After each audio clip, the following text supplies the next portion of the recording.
땡큐. 자, 이제 본격적으로 우리 특강 얘기를 한번 시작해 보도록 합시다. 앞에 시간은 잠깐 드렸고요. 오늘은 이제 스타트로 인문지문부터 건드려 보는 거죠. 여러분들이 독서, 그러니까 모의고사 문장의 문해에서 독서 영역이라는 게 기본적으로 인문. 근데 요즘은 이게 스타일이 좀 바뀌었어요. 참고로 인문 예술이 묶여 있고요. 사회문화 묶여 있고 과학기술이 묶여 있는 형태로 바뀌었죠. 그리고 이 세 개의 기준에다가 독서 이론이 더 붙어 있는 것, 이런 스타일은 다 알고 있을 거예요. 그 중에 하나는 물론 주제통합으로 나오는 것도 알고 있을 거고요. 그죠? 자, 일단은 인문지문이 등장했다라고 하면 우리가 어떤 식으로 접근해야 하는지 기본 이론부터 한번 점검을 해봅시다. 인문지문은 결국에는 무슨 얘기를 하는 지문이냐면 논리와 철학에 대해서 다루는 제재가 포인트야. 그래서 기본적으로 내가 사탐하는 사람이다 라고 하면 이게 상대적으로 유리할 수밖에 없겠지. 누가 튀어나오는 거니까? 사상가나 철학자가 튀어나오는 거니까. 그러면 수능이 절대적으로 뭐 문과한테만 유리할까? 절대 아니죠. 역으로 이과한테는 뭐가 있어? 물화생지가 있고 그게 뭐야? 과학기술 지문이잖아. 그래서 밸런스는 그렇게 맞춰져 있다라고 생각하시면 되고요. 그래서 여기서 일단 시작하자마자 이제 우리 나중에 고3들 되면 이 수특 수완 중요하잖아. EBS 교재. EBS 교재의 인트로에 뭐가 붙어 있냐면 독서 공부 잘하는 법이 붙어 있어요. 거기에 이제 어마무시한 말이 붙어 있는 거죠. 독서 공부를 잘하기 위해서 필요한 여러 가지 조건들이 막 나열되어 있는데 그 중에 하나가 뭐냐면 배경 지식을 활성화하라. 내가 기본적으로 원래 알고 있었던 것들을 늘려야 된다라는 얘기를 한다는 거지. 되게 어렵고 힘든 말입니다. 그렇다고 우리가 인문지문을 정복하기 위해서 데카르트의 철학을 공부해야 되고 그런 건 아니잖아. 그래서 우리는 주어진 조건에서 이제 판별만 잘하면 되는 건데, 일단은 인문지문은 기본적으로 뭐가 등장한다? 사상가 철학자가 등장할 거야. 참고로 이거는 특정한 한 사람만을 말하는 건 아닙니다. 어떤 군집이나 집단의 성향일 수도 있고, 지금 여기서도 실제로 보면 베이지주의자들이라고 표현이 되는 거 알고 있을 거야, 그치? 근데 그리고 그들이 나타나서 뭔가를 주장할 거야. 이런 거야. 그래서 근데 그 주장을 이해하는 게 하나의 문제인 거야. 쉽게 말하자면 주장에 대한 이해. 그걸 우리가 사실적 이해로도 부를 수 있겠지. 그리고 그 주장에는 항상 이유나 근거나 전제 같은 것들이 붙어 있죠. A하기 때문에 우리는 B해야 돼라고 주장하는 거잖아. 그럼 그 주장의 근거에 대한 얘기를 추론하는 형태의 문제가 또 하나 등장하는 거고, 이해와 추론을 바탕으로 내용을 완벽하게 이해했다면 비판도 할 수 있겠지. 그럼 여기서 비판이라고 하는 것은 넌 아까를 말하는 게 아닙니다. 비판이라고 하는 건 무슨 뜻이다? 옳고 그름을 판단하는 일이다. 그래서 옳고 그름에 관련해서는 구체적인 상황에 적용해 보거나 다른 것과 비교하는 일도 할 수 있겠지. 그래서 이거는 비판적 이해 문제라고 생각하면 이게 바로 뭐가 되는 거야? 우리가 인문지문에서 푸는 문제 구성이야. 이랬지? 그리고 거기에 이제 상황마다 어휘 문제가 붙어 있는 거지. 실제로 우리가 방금 푼 문제 세트도 보면 이거 되게 포멀한 지문이라서 좀 연습을 해보자고 한 거거든? 첫 번째 문제 보세요. 윗글에서 답을 찾을 수 있는 질문이라고 되어 있잖아. 이거 내용을 똑바로만 읽으면 이해할 수 있는, 그 주장의 내용을 이해하면 찾을 수 있는 문제겠지? 일치불일치 문제. 6번 문제. 기억 니은을 이해해보래. 그치? 이해도 역시 사실적 이해에 해당하는 영역이 맞죠? 확인됐고. 세 번째, 조건과 원리에 대해서 설명한 내용이라고 되어 있어. 그러면은 요 녀석은 판단, 근거, 추론해서 내용 정리하는 거 문제 맞지? 마지막 8번 문제 같은 경우에 보면 독서활동 기록이야. 그러니까 어떤 상황에 적용해보는 문제 나와 있잖아. 비판 문제 나와 있고 마지막에 어휘 문제 붙어 있고. 됐죠? 자, 이렇게 기본적으로 구성해야 된다. 유사한 패턴을 계속 느끼셔야 돼. 그래서 이거는 보자마자 인문지문이야. 나는 인문지문을 이런 스타일로 풀지. 이런 자기 메타인지를 가지는 게 좀 중요합니다. 자, 여기까지 먼저 설명했고요. 그리고 이제 독서 오늘 시작하는 날이니까 공통 포인트부터 하나 먼저 좀 얘기를 하고 시작할게요.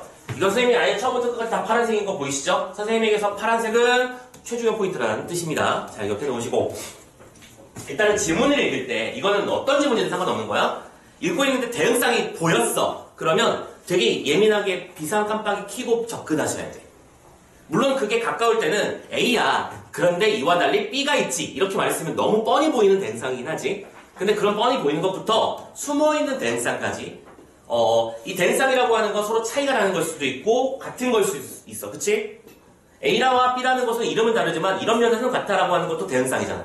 그러면 비교, 공통점, 차이점, 대조점 두 가지는 읽자마자 무조건 반응해라. 이거 어디선가 선지에서 써먹겠구나. 혹은 답의 포인트겠구나. 라고 반응하셔야 돼. 오케이? 두 번째, 특징과 조건. 이건 너무 당연한 얘기기도 하죠. 어떤 대상의 특징을 이해했냐고 묻는 문제. 그러니까 여기서 여기 사이 레벨의 문제가 대부분 여기서 들어가는 건데 요즘 트렌드는요. 여기서 정말 많이 나와요. 뭐뭐라는 상황에서는 이렇게 되지. 그런데 이런 상황에서는 또 이렇게 될 거야 라고 말했으면 봐봐. A라는 상황에서는 X가 벌어질 거고 B, 아주 극단순화시키면 B라는 상황에서는 Y가 될 거야 라고 말하면 선지는 어떻게 구성해버리냐? A라는 상황에서 Y가 벌어지지라고 말하는 거야. 근데 우리는 이걸 왜 못 보냐면 이거를 어쨌든 우리가 지문 속에서 본 적이 있는 말들이거든. 무슨 말인지 이해돼? 지문의 내용들을 막 섞어버리는 거야. 그리고 내가 봤던 단어들, 내가 봤던 구절들을 쫙 풀어놓고 찾아보시지 이러고 있는 거야. 그래서 우리가 이 구조를 정확하게 짚어내는 게 너무 중요한 거지. 이해되셨죠? 극단순화 시켰을 때 얘기입니다. 마지막 세 번째, 이것도 요즘 문제 트렌드. 나대이와 반복. 무슨 소리냐면 A가 아니라 B야 라고 말했으면 B보다 우리는 어디에 좀 더 집중해주면 좋겠다? A가 아니라 라는 말을 썼다는 거야. 이것도 요즘에 그런 부분들이 선지에서 많이 등장해. A가 아니라 B라고 했는데 A 했어 라고 하는 말을 선지에 내버리는 거지. 근데 지금 이렇게 말만 들었을 때는 그걸 왜 틀리는 거죠? 라고 생각하시겠지만 문장에서 아까 말했잖아. 봤던 단어들로 섞어버리거든. 흔들어버리거든. 같은 말을 대치시키거든. 이해되니? 그래서 그런 것들은 항상 반응하셔야 된다는 거야. 그리고 반복은 뭐 더 말할 나위 있냐? 두 번 말하고 세 번 말하고 하면 뭐일 거야? 최종의 요소 중에 하나겠지. 선지에서 써먹거나 문제 풀 때 기반이 되는 지식이 되거나 요런 거 이해됐어? 오케이. 자, 많은 얘기들을 해야 되겠지만 앞으로 이제 많이 보면서 공부도 같이 해야겠지만 기본적으로 이 정도까지는 좀 챙기고 시작해라. 알겠죠? 자, 그걸 한번 이즈원 지문에서 베이지주의 지문에서 한번 연습을 해보도록 합시다. 가볼까요? 자, 선생님 같은 경우에는 일단 뭐부터 읽는 타입이냐면 문제부터. 선생님이랑 수업해본 친구들은 알 거야. 문제부터 읽었을 때 장점도 있고요. 지문부터 바로 치고 들어가는 사람의 장점도 있어. 지금 선생님이 여러분들 문제 푸는 거 가만히 들어보니까 자, 시작하고 가만히 싹 보니까 일단 다들 많은 전통적 인신문장부터 시작하더라고.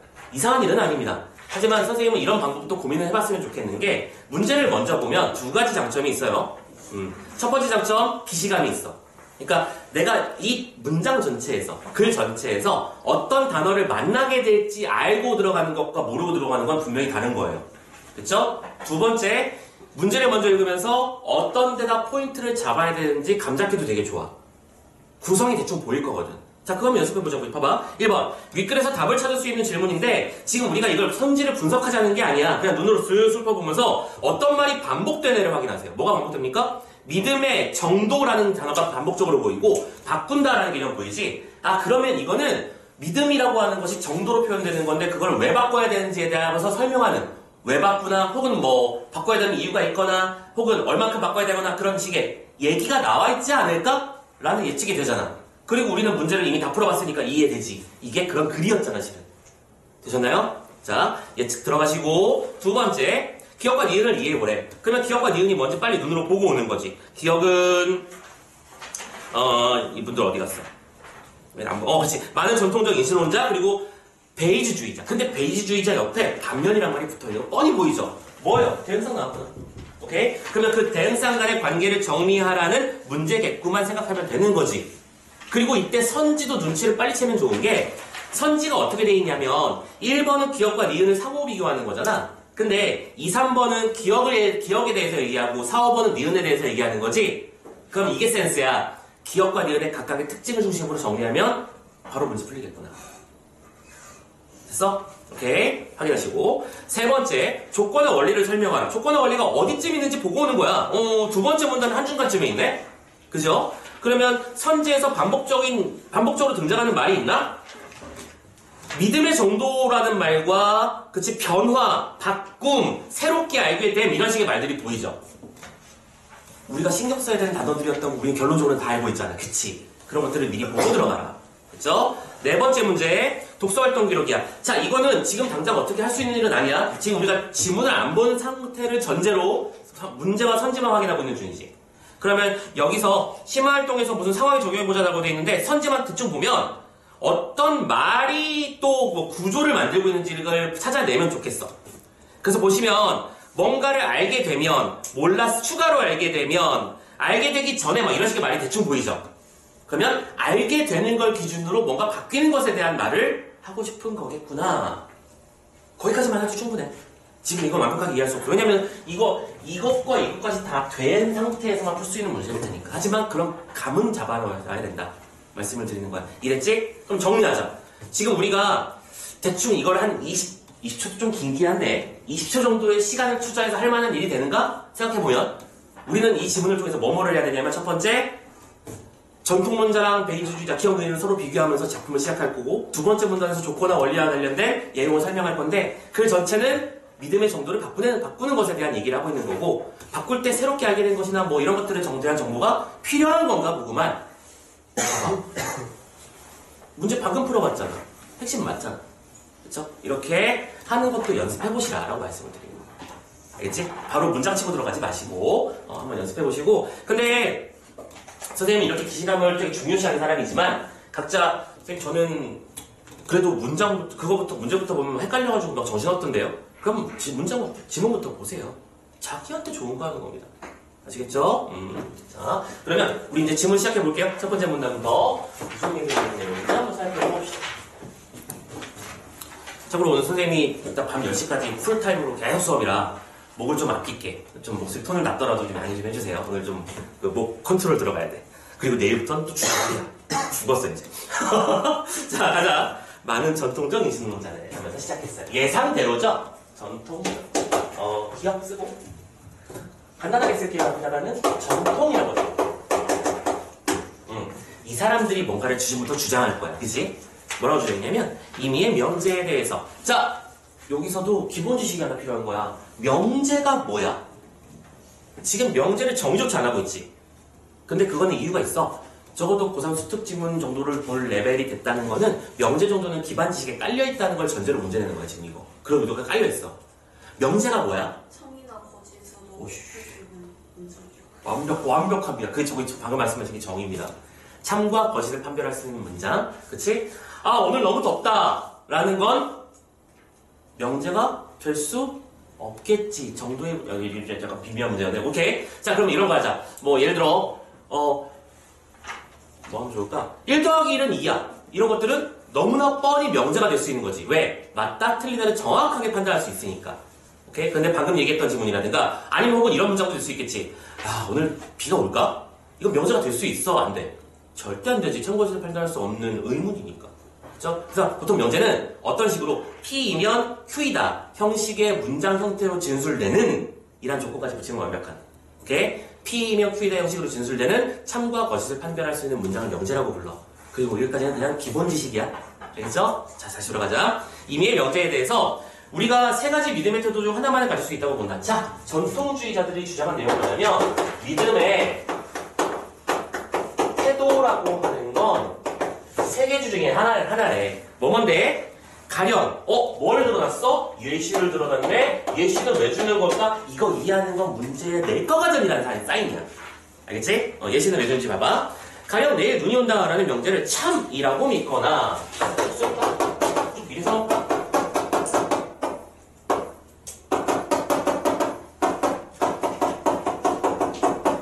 마지막 읽을게. 참이라고 믿거나, 거짓이라고 믿거나, 참이라고 믿지도 않고, 거짓이라고 믿지 않을 수도 있지. 그 벌써 문장 끝났어. 그죠? 어려운 말 없었어. 그죠? 그리고 두 번째, 반면이라는 말을 하면서 두 번째 니은 베이트주의자가 나왔어요. 이제만 쓸게요. 자, 그러면 이건 뭐예요? 반응하셔야 돼. 대응, 쌍이야. 문제 출제 포인트인 건 우린 심지어 미리 다 알고 있었어. 그지? 각각의 특징 명확하게만 정리하면 돼. 가자. 반면 베이트주의자는 믿음은 정도의 문제라고 본다. 오케이? 믿음은 정도의 문제. 그리고 나서 얘도 똑같이 뭐 해놨어? ENC도 해놨어. 아, 너무 포멀한 문장이야, 진짜로. 문제를 내는 의도와 지문의 구성이 완벽하게 매치돼. 이런 레벨이 돼야 진짜로 우리가 수능 문제라고 하는 거야. 진짜 잘 만든 지문이야. 자, 가령 각 인식 주체는. 인식 주체는 하는 건 뭐예요? 어떤 대상에 대해서 명제의 참것을 판단하는 그런 존재들을 말하는 거겠지? 그 존재들이 내일 눈이 온다라는 것이 참이라는 것에 대해서 가장 강한 믿음의 정도에서 이건 이거구나. 가장 강한 믿음의 정도에부터 시작해서 가장 약한 믿음의 정도까지를 가질 수 있고 이처럼 정리도 하네요. 정리도 해주려고 하시네요.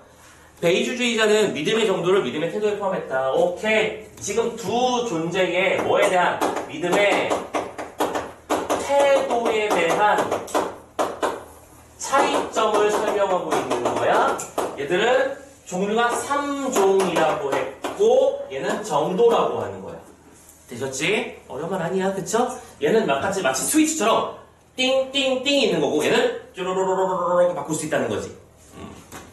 그래서 결론적으로는 전통적 인식론자들과 달리 믿음의 태도를 풍부하게 한다는 장점이 있어. 안 쓸게. 오케이. 자, 여기까지 1문단을 봤어요. 자, 여기서도 또 기술 얘기 하나만 더 할게요. 우리가 여러분들 사람마다 약한 지문들의 유형이나 약한 어떤 타입이 있잖아. 그치? 그런 타입이 있을 때 선생님이 추천하는 것 중에 하나는 뭐냐면 내가 좀 이런 지문 유형에 취약하다 싶으면 한 문단 읽고 잠깐 주의 환기를 하고 오면 좋아요. 뭘 통해서? 선지를 통해서. 보통 일치 불일치 문제가 하나씩 나오잖아. 내가 안 따라가지는 걸 억지로 끌고 가다 보면 어떤 일이 벌어지냐면 3문단이나 4문단쯤 읽을 때 눈은 읽고 있는데 이해는 안 되고 있는 중이야 지금. 그치? 그럴 때는 한번 정리를 하고 오는 것도 좋은 작전 중에 하나야. 자기한테 맞춰서 하는 거야. 그리고 예전에는 한 4년 전까지만 해도 그런 작전이 되게 잘 먹혔어. 왜냐면 일치 불일치 문제가 1번 선지는 1문단에 보통 답의 근거가 있어. 2번 선지는 2문단쯤에 있고요. 1문단에는 2, 4, 3, 4 이런 식이었어. 그래서 이거는 이쪽이 기술적 측면이었지. 근데 평가원도 다들 이렇게 푼다는 걸 알잖아. 왜 선생님들이 연구해가지고 오 이렇게 풀면 될 것 같은데? 하면서 알려주니까. 그래서 이제는 지금 어떻게 돼 있다? 순서가 엉망진창이야. 그래서 순서 따위는 신경 쓸 수 없게 되어버렸어. 그것도 특징이니까 알아두시고.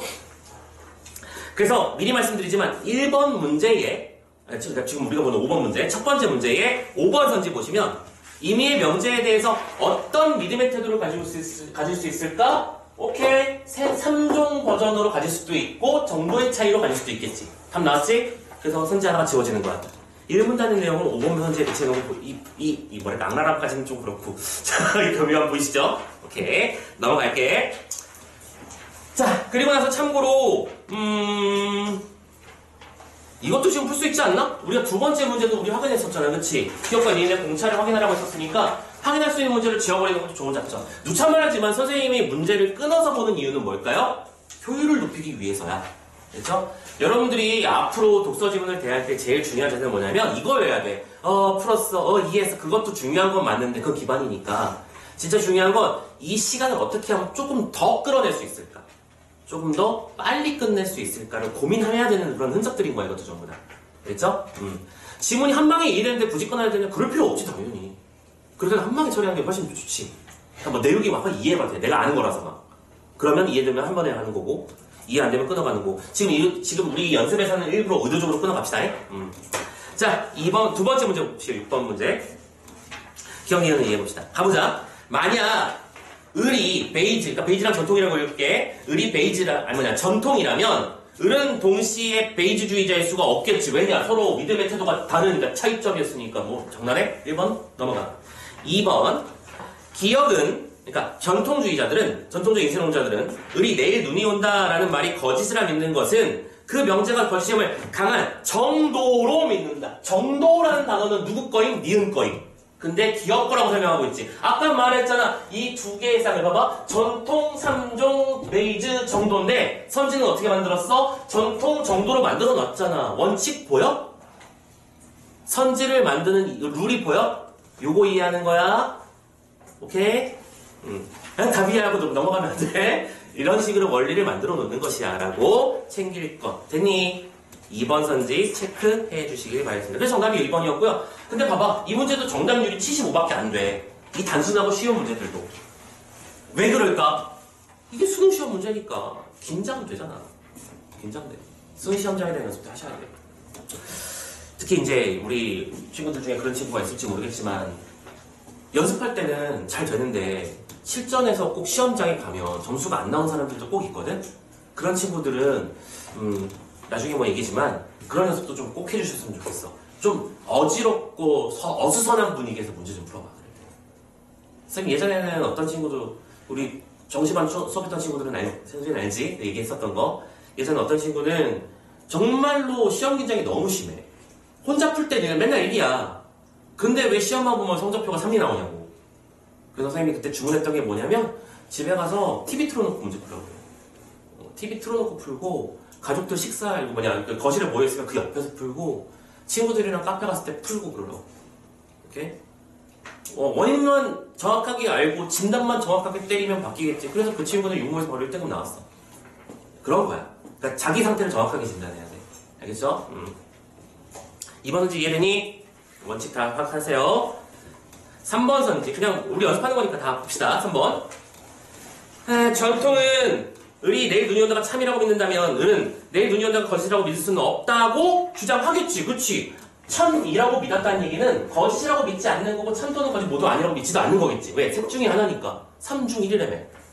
4번. 이번엔 4번, 5번은 베이주적이야. 정도라는 개념이 나와야 돼. 4번. 베이주는 을에 눈이 온다가 참이라는 것에 대한 믿음의 정도와 또 내일 눈이 온다는 것이 거짓이라는 것에 대한 믿음의 정도가 같을 수 있다고 본다. 왜? 참이라고 믿는 것도 이만큼이고 거짓이라고 믿는 것도 이만큼일 수 있는 거잖아. 정도의 차이니까요. 되셨죠? 마지막 5번. 니은, 베이주는 을이 내일 눈이 온다와 내일 비가 온다가 모두 거짓이라고 믿더라도 후자를 전자보다 더 강하게 거짓이라고 믿을 수 있다고 주장하겠죠. 왜냐하면 더 강하게라는 표현이 왜 가능한 거야? 정도니까. 결국에는 유사는 종류나 정도나 이 정도라는 단어를 가지고 문제를 만든 거였던 거야. 이해됐냐? 좋죠? 네. 이렇게 깔끔하게 흘러나오고 나오면 오케이. 이제 이 문제는 잊어도 되는 거지. 너무 그림하면 얼침하게 말했네. 이제 중요 포인트는 지나간 거야. 오케이. 이 문단 한번 넘어가 보도록 합시다. 옆에 갔을까? 유다 위에 갔을까? 자, 이 문단에서 무슨 일이 해야 되는지 우리는 알고 있어.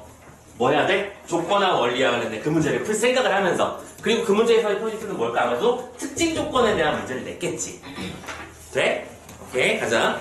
우리는 종종 임의의 명제가 참인지 거짓인지 새롭게 알게 된다. 어떤 명제의 참, 거짓을 새롭게 알게 된다. 이 말을 왜 쓰고 앉아있을까? 뒤에 선지에서 만났던 단어들이잖아. 기억나지? 오케이? 그래서 이거 되게 중요한 거야. 이것을 베이주주의자들의 표현으로 바꾸면 그 명제가 참인지 거짓인지에 대해서 가장 강한 믿음의 정도를 새롭게 한다. 무슨 소리야? 새롭게 한다는 건 무슨 뜻이다? 지금 우리 다 베이지 기준이야. 이제부터 베이지만 생각하자. 믿음의 정도가 뭐 한다? 바뀐다, 변한다, 새롭다. 새롭게.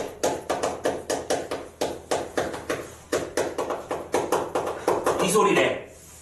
어렵지 않지? 되게 당연한 얘기야. 그리고 계속 베이주주의자는 이런 경우에 믿음의 정도가 어떤 식으로 변해야 되는지. 오케이. 이거 중요한 얘기야. 믿음의 정도가 그럼 변화해야 될 거잖아.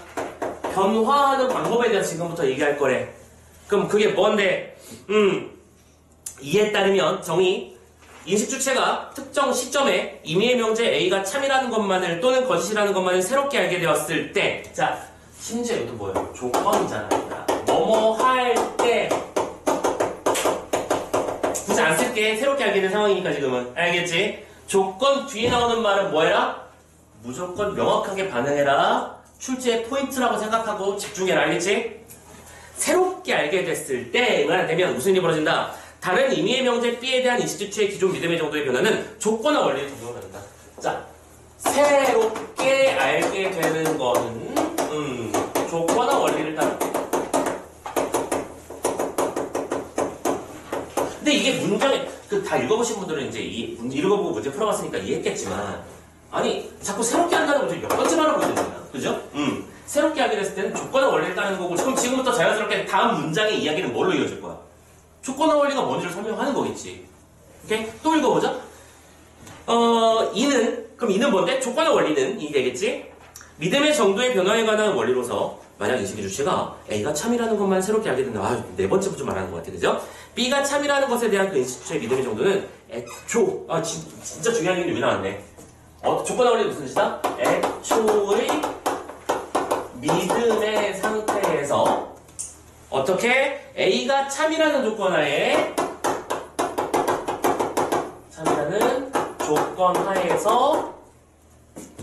B가 참이라는 것에 대한 믿음의 정도.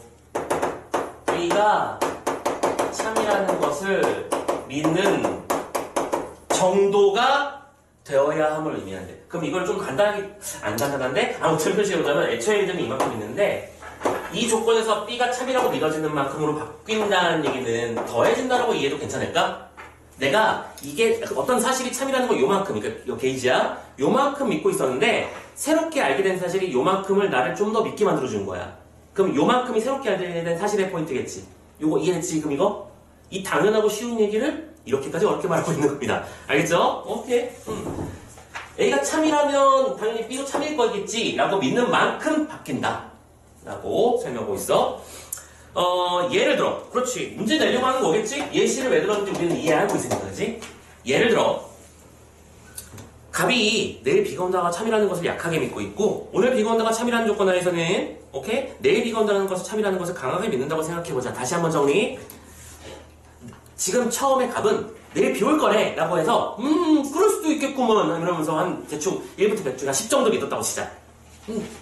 10 정도는 그래, 그럴 수 있겠어. 그런데, 이 친구는 평소에 뭘 믿고 있냐면 오늘 비가 오면 내일도 비가 오더라 라는 사실을 인식력으로 알고 있는 친구야. 근데 막상 문을 열고 나가봤더니 진짜 오늘 비가 오고 있네? 그러면 내일 비가 오겠구만이라는 생각으로 믿음의 정도가 쭉 올라가겠지. 그 얘기하는 거다. 오케이? 그래서 조건의 관리에 따르자면 갑이 실제로 오늘 비가 온다가 참이라는 것만을 새롭게 알게 될 때 내일 비가 온다가 참이라는 것을 그 이전보다 더 강하게 믿는 것이 뭐예요? 합리적이라는 거야. 아, 이 말도 중요한 말이겠네? 이게 바로 왜 무슨 장점을 가지는 거야? 합리적이야. 우리의 상식과 부합하거든. 믿는 만큼 믿는 정도가 더해지면 되는 거잖아. 또 조건의 원리는 새롭게 알게 된 존재가 동시에 둘 이상인 경우에도 마찬가지다. 봐봐. 지금 이 녀석은 뭘 설명하는 거야? 파란색으로 쓰자. 특징을 설명하고 있는 중이지. 오케이. 새롭게 알게 된 명제가 둘, 셋, 넷으로 늘어날 때도 마찬가지. 똑같이 적용된다?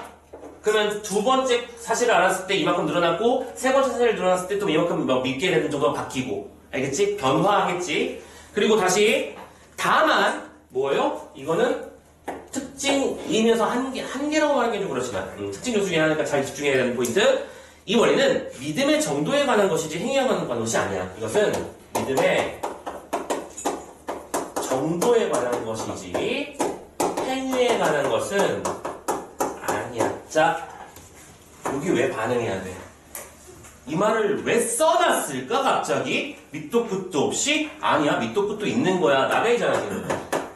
A가 아니라 B라고 말했지. 즉 내일 비가 올 것에 대한 믿음과 실제로 우산을 들고 나가는 건 다른 얘기라는 거야. 됐어? 믿음의 정도가 어떻게 바뀌는가를 말하고자 하는 것이지 실제로 행동이 어떻게 바뀌는 것을 말하는 것은 아니야 라고 말했어. 그리고 이런데 왜 민감하게 반응해야 된다고? 선지 나왔을 거거든. 나왔겠지. 나오면 써먹으려고 하는 거니까. 됐죠? 이 문장 봤습니다. 자, 그리고 원래대로라면 3문단 문제를 풀어도 되긴 하는데 우리 그냥 3, 4문단으로 끝내버리자. 얼마 안 남았으니까 끝내버리자. 그게 낫겠다. 자, 3문단 가볼게. 자, 명제들 중에서는 위에처럼 참인지 것인지 새롭게 알게 된 명제와 관련된 것도 있지만 그렇지. 여기까지는 새롭게 알게 되는 조건에 대한 것들이었어. 그런데 그렇지 않은 것도 있다. 자, 같은 얘기를 패스하고 그렇지 않은 지문은 구성 아름다운 거 보소. 봐봐. 이번엔 2분하고 3분단이 또 대응상 관계잖아. 그치? 계속 대응상으로 이루어져 있어. 문장 구조가 그렇죠? 이 녀석을 새롭게 알게 된 것, 그렇지 않은 것. 가자. 그 선생님이 맨날 연습할 때는 기출문제를 연습하라고 하는 거야. 사설 모의고사 좋지, 훌륭해요. 정말 좋아요. 좋은 거, 요즘 좋은 거 정말 많거든? 근데 사설 모의고사는 어느 정도 지역적인 문제도 좀 발생할 수밖에 없어. 그러니까 이런 거대한 원칙 속에 한 문제, 이런 느낌이야, 얘들아. 아주 좀 뭐랄까, 자본주의적으로 얘기할게. 이런 문제 한 문제 만들 때 교수님 몇 분이 들어가서 만들 거 아니야. 쉽게 말해서 이 한 세트 개발하는데 1000단위가 들어가는 거야. 오케이? 근데 우리가 실제로 이제 사설 모의고사 엄청나게 많이 나오잖아. 그거는 막 알고 대학생 과외 알바도 주고 막 이렇게 해가지고 문제 만드는 것이 많거든. 그래서 가려볼 줄 알아야 돼. 오케이? 근데 그건 나중에 연습할 때 대한 얘기고 지금 내가 이제 독서에 뭐랄까 한참 갈 길이 아직 남아있는 사람이다. 그리고 기출을 내가 최소 10바퀴 이상 안 돌았다. 그럼 고민도 하지 말고 무조건 기출 보라는 거야. 그래서 그러는 거야. 알겠지? 자, 계속 갈게. 자, 조건의 관리에 어떤 명제가 참인지 것인지 새롭게 알게 되더라도 그 명제와 관련 없는 명제에 대한 믿음의 정도는 변하지 않아야 돼. 자, 똑같이 새롭게를 다시 한번 쓸게요. 새롭게. 근데 지금 요 녀석에, 그러니까 여기다 왼쪽에서 볼까? 이렇게 쫙 나눠놓고 얘기를 해보자면 이거는 관련이 있는 녀석들에 대한 얘기였지? 그치? 근데 이쪽은 관련이 없는 것에 대해서 말하자는 거야. 오케이? 그러면 관련이 없는 명제는 뭐야? 변화하면 뭐가? 믿음의 정도가 변화하면 안 된다라고 하는 또 되게 당연한 얘기 한 번 더 하고 있는 중인 거네. 그치? 당연한 얘기입니다. 가보자. 또 이것도 왜 뭐였어? UHC 들어갔지. 잠깐만.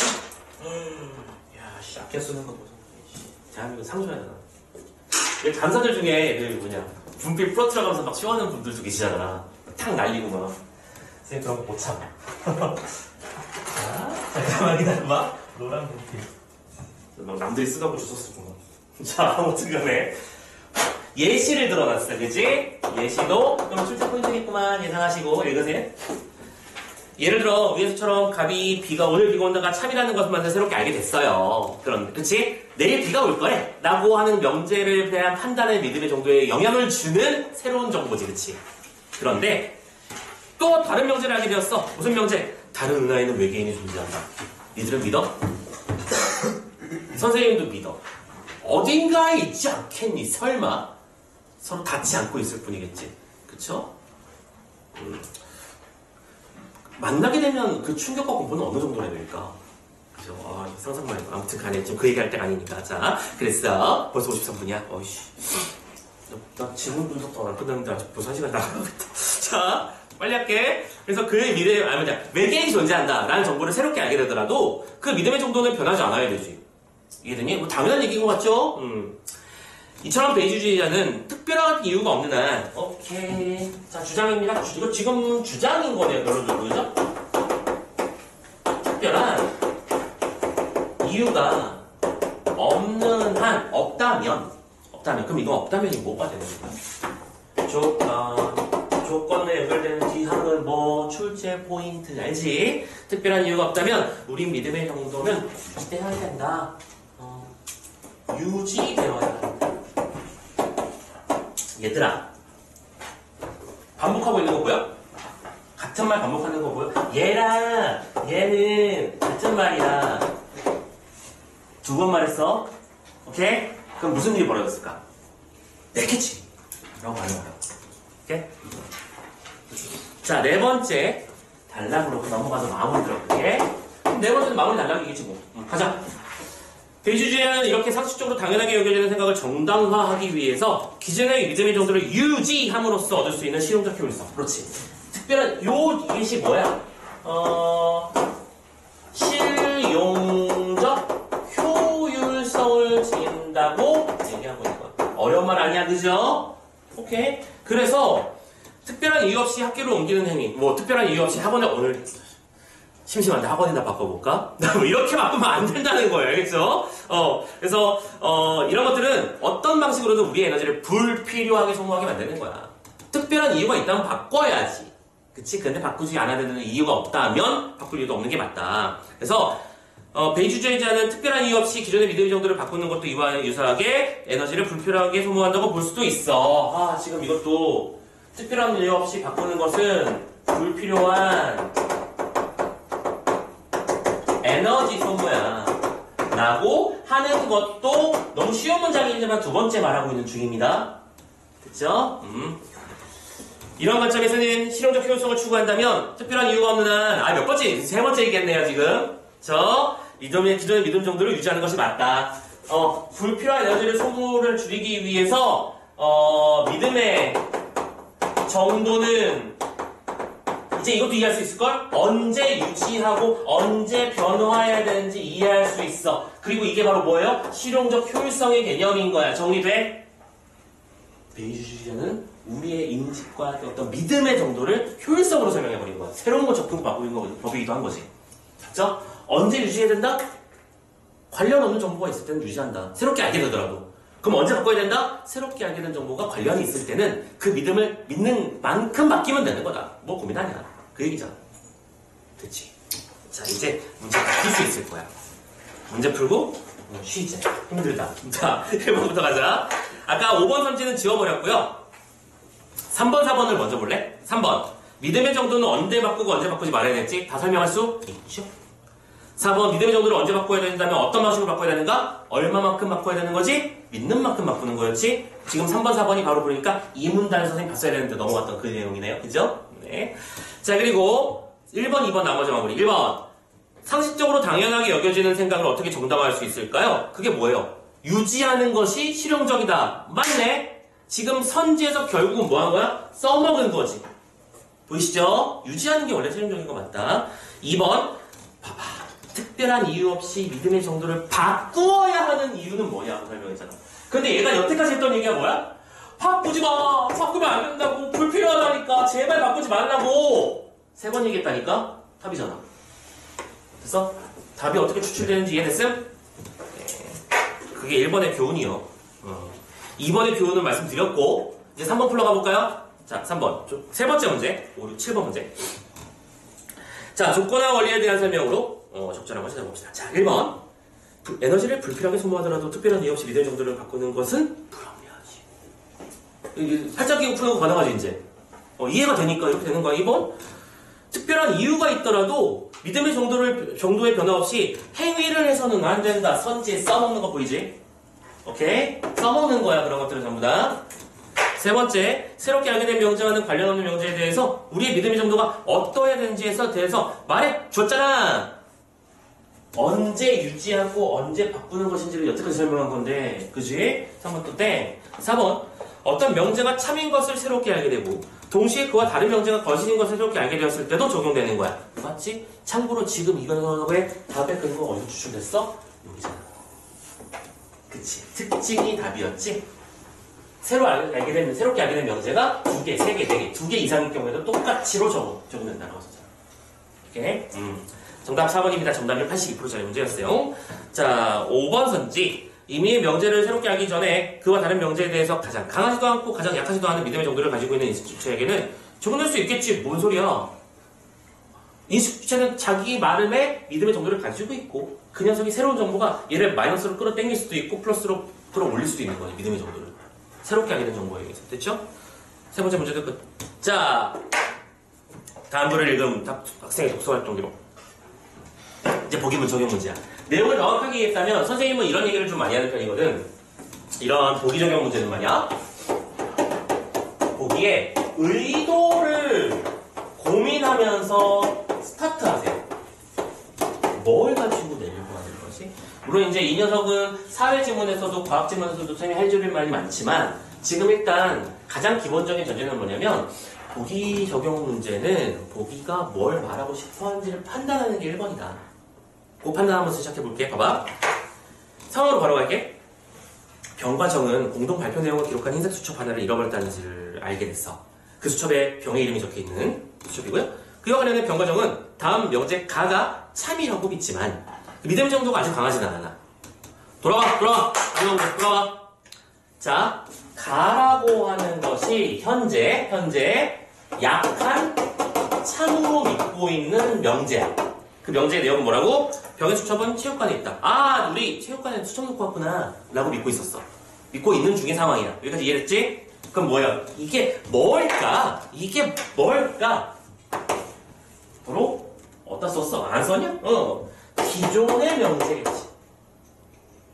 기존에 내가 원래 알고 있던 사실. 그리고 그 다음에 새롭게 알게 될 수 있는 명제가 뭐랑 뭐가 있다?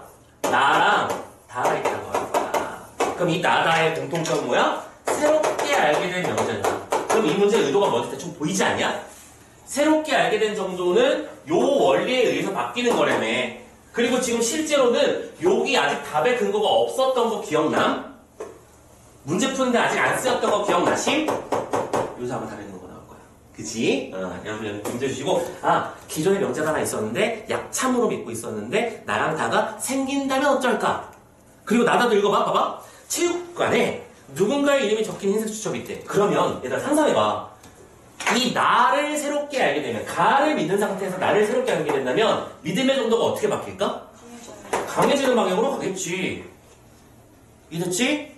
내 생각을 뒷받침해주는 관련 있는 새로운 명제니까. 다 병에 이름이 적혀있지만 어떤 색인지 확인이 안 된 수첩이 병의 집에 있어. 체육관이 아니라. 만약 나를 알게 된다면 기존의 믿음은 어떻게 돼 있니? 마이너스 방향으로 가겠구만. 그리고 선지가 좀 장난도 쳐볼까? 다도 만들 수 있을걸? 다? 뭐도 있을 수 있어? 내 동생이 내 자전거를 타고 놀고 있다. 그럼 이건 뭐야? 상관없는 명제지. 믿음의 정도를 바꿀 수 없는 그런 녀석이겠지. 봐, 변형 문제도 만들 수 있다니까, 심지어. 지문이 이해가 된다면. 알겠죠? 자, 아무튼 이따 보세요. 병과정은 나, 다 이외에는 가와 관련이 있는 어떤 명제도 새롭게 알게 되지 않을 거야. 지금부터. 새로운 정보는 없어.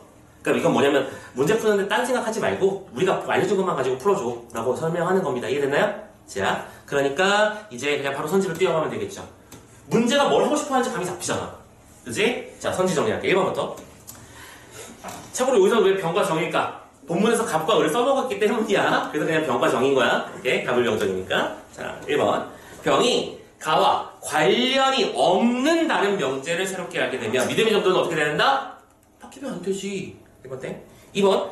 병이 나를 알게 된다면 오케이, 나만 새로 알았어. 그럼 우리는 감 잡았어. 믿음의 정도는 어떻게 될 거야? 더 강해지겠구만. 이도 보이시죠? 세 번째. 병이 나를 알게 된 후에 다를 추가로 알게 되면, 그럼 봐봐, 기존의 믿음에서 나를 알게 되고 그럼 플러스 방향으로 갔고 다를 추가로 알게 되면 다시 마이너스 방향으로 가겠지. 얼마큼 움직였는지는 몰라. 그럼 몰라 우리는. 근데 어쨌든 플러스로 갔다가 마이너스로 떨어질 거야. 그래서 선지 어떻게 예쁘게 잘 만들었는지 봐봐. 기가 막히잖아. 가가 참이라는 것에 대한 병의 믿음의 정도는 다를 추가로 알기 전보다는 무조건 약해지는 건 맞잖아. 이해돼서 무슨 말인지? 오케이? 얼마만큼 움직였는지는 판단이 불가능하니까 선지를 이렇게 구성해 놓은 거 보이시죠? 단계 잘 따라오시고. 네 번째, 병이 나와 다를 동시에 알게 되었다면 가가 참이라는 것에 대한 병의 믿음의 정도는 나와 다가 참이라는 조건 하에 가가 참이라는 것에 대한 믿음의 정도로 변하겠구나. 아, 문장이 좀 긴데요. 단순화시키면 너 그냥 아까 했던 어디 갔어? 요거를 그냥 대치시켜 놓은 것뿐 아니야? 원래 애초에 믿음의 상태에서 A가 참이라는 조건 하에 B가 참이라는 걸 믿는 만큼 바뀌는 거를 얘기하고 있는 거잖아. 됐지? 그럼 4번도 오케이겠죠? 되고 있어? 5번 정리. 병과 정이 나를 알게 되기 전에 가가 참이라는 것에 대한 믿음의 정도가 서로 다르다고 치자. 오케이, 그럴 수 있어. 두 사람이 있는데 얘는 병은 정은 가에 대한 참의 믿음의 정도가 서로 이 정도였어. 오케이? 그런데 나만을 알게 된 후, 그럼 둘 다 플러스로 갈 거야? 오케이? 나만을 알게 된 후에 가가 참이라는 것에 대한 병과 정의 믿음의 정도는 같을 수가 없을까? 믿음은 정도라서 얘가 이만큼 더 믿고 얘가 이만큼 더 믿게 되면 같아지는 거 아니야? 같을 수도 있고 다를 수도 있는 거지. 정도인데. 그렇잖아. 정답은 5번이지. 정답률 57%짜리 문제였습니다. 되셨나요? 자, 이렇게까지 문제를 확인할 수 있었고요. 참고로 5번째 어휘 문제는, 그죠? 정답이 90짜리니까 굳이 설명하지 않겠습니다. 네. 이 정도야, 뭐. 나중에 또 우리 상황 보고, 문제 스타일 보고, 그 서술어 문제 해결하는 방식이라든가 그런 것도 좀 설명을 해드리고, 오늘 일단, 지금은 일단, 그래서 멈추는 걸로 합시다. 자, 오케이. 정리가 좀 되셨죠? 오케이. 다음, 10분 정도만 쉬었다가, 한 지문 더 문제 좀 풀고, 같이 정리 작업도 하고, 이렇게 오늘 수업 마무리해서 나가도록 할게요. 자, 10분만 쉬었다 갑시다.